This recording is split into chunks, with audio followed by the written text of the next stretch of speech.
Hey guys, Jamboo here and welcome to this video. Boy, have I got one for you guys today. These custom tactics are actually insane. They were recommended to me by a friend Zelonius. I'll leave his link in the description. Check him out for similar content to my own. But guys, these are going to help you attack so much better. I promise you we're going to score so many goals using these. As you can see, I'm currently inside the top 200 players in the world, and I've been using these tactics for it. So if you don't want to miss these sort of videos, I'd really appreciate it if you hit that sub button right now. And if you're watching and this has less than 300 likes, hit that like button. And also comment below which formation are you currently using, because I'm interested to know. So you guys are just going to have to trust me on this one, because when I was told about this setup, I was thinking, surely these aren't going to work. But trust me, I've honestly never seen anything like it when it comes to attacking. So this is my team. I'll show you how we're going to line up in-game with this formation. So obviously we have Tamori at the back. He's one of the best at the moment. With how pace is, you just need quick centre-backs. Marquez, not ideal, but he's decent. I have De Jong as my CDM in-game. I'll show you guys more about that.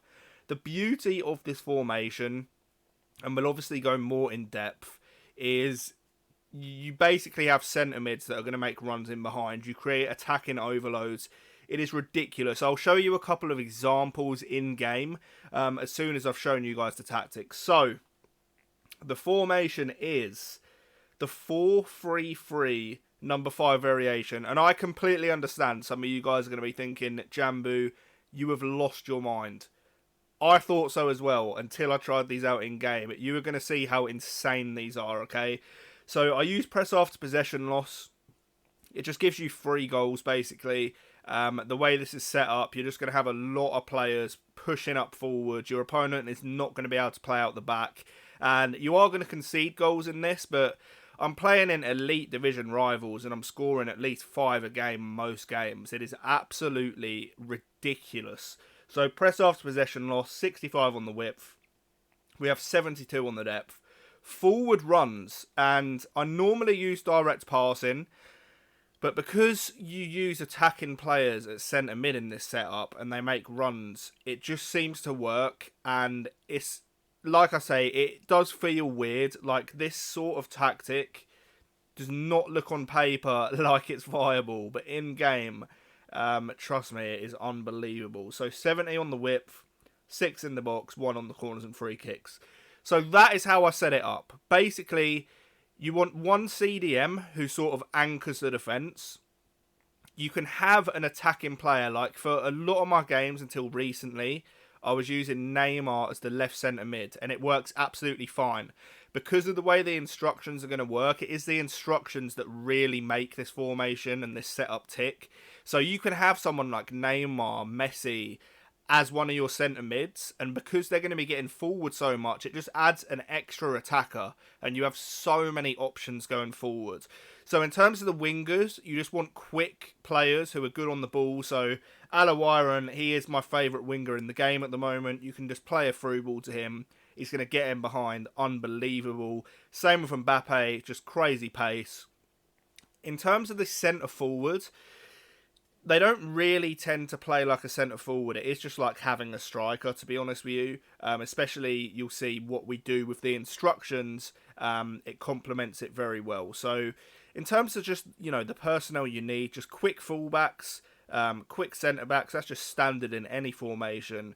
I recommend your CDM being decent on the ball as opposed to like a stiff player, because you get the ball a lot in the middle and play forward.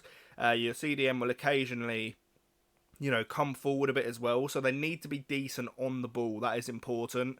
The centre forward, I'd recommend a 5-star weak foot, at least 4-star skills, and they've got to have decent passing. There's a lot of intricate passing that goes on. You have a lot of little triangles in the build-up in this setup, and it's very, very important that your striker is not just a clunky player who can't link up the play. That is extremely important. In terms of the centre mids, I like having one that's sort of a traditional centre mid. So you can see I've got Valverde, who is actually decent going forward as well. And when he makes runs in behind, he's got ridiculous pace, so he actually gets in behind as well. And then for your other centre mid, you can just have like a traditional striker slash cam winger type player. So I've got Ginola in there.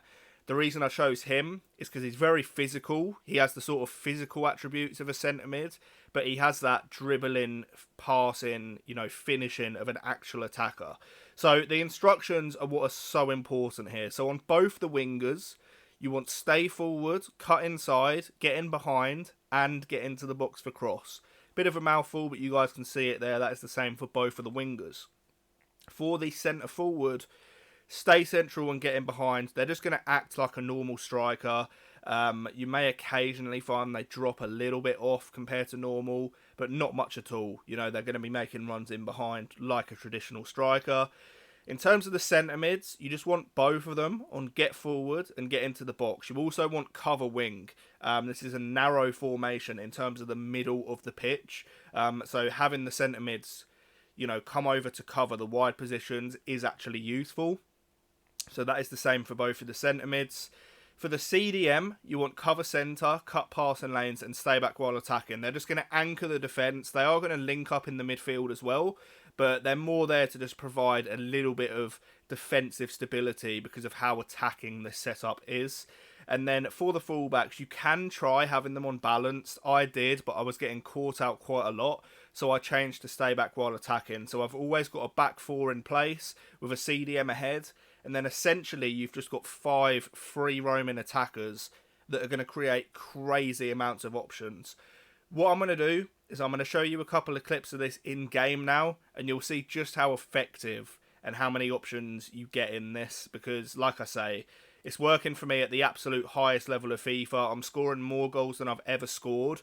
It is absolutely ridiculous. So guys, let's get into some in-game examples. Okay, so I'm going to show you guys a couple of examples of this in-game. And Neymar, as I was saying earlier, was playing as a centre mid for me. You can see that he's getting forward there. Quite a lot of my goals come from a situation like this. You can see how far up my centre mids are. You've got Valverde and Neymar right on the edge of the box here. So when you've got the ball with your winger, you've always got this phase of play where you pass back to one of your centre mids and then you look for a cutback. Here, I've switched all the way out to one of my fullbacks who was off the screen, and then I play a cutback into the middle and we score an easy goal. You can see literally there, we've got nearly 6 players. We've got 5 in the box with Neymar just outside. You do not get this amount of attacking threat in any other setup. This one's a really nice example of the formation in action. You can see we've got the ball with our CDM here. You can see already we've got our 3 forwards making runs in behind. Pele, Alawiran and Moses Simon there. We played the ball to one of our centre mids. We've just got an easy through ball over the top to the winger there. I'm going to do a little player lock to cut it back to the centre forward. And you can see Neymar, the centre mid, is actually making a run into the box there. It is just impossible to mark all these options. You really cannot do it. So it's just an easy goal. That is our centre mid in a striker position there. But guys, those were the tactics. I really do think these will help you out. If you do and think they will, I really appreciate it if you drop a sub and a like on the video. I'm a little bit ill, so excuse me in this video if I've sounded weird, but I super appreciate all your support. Thank you very much. I'll catch you on the next one, and peace.